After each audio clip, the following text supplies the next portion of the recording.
Ito para malaman natin kung dito ang line at neutral. So itong gagawin natin, isang test probe dito natin lagay sa kabilang terminal, tapos dito natin sa ground. So may nababasa tayo 219. Ilipat natin dito sa kabila, sa ground, wala tayong nababasa. Yan, pwede yan. Pwede rin naman natin ito, abay. Kasi mo, pwede rin naman natin hawakan sa test probe. So pakita ba yung reading yan? Yan ang line. Ito, ang line natin ay 200. Yan, nakakuha tayong 210 volts. Pag sa kabila, ito neutral. Yan, wala tayong nare-reading 0.7 lang. So okay, ganun lang pagkuha ng line neutral.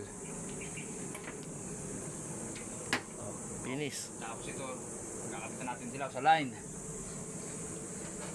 Ito ang ating line. Papunta ron, line, dilaw. So,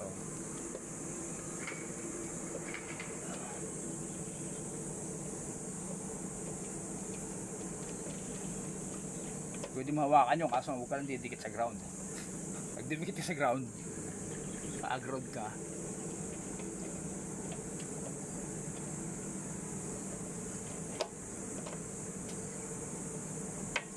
So ito, neutral, pula, load side pula, neutral, line, dilaw, sa load side line, dilaw, papunta rito, line, dilaw, dito, neutral, red. So okay, okay na ba?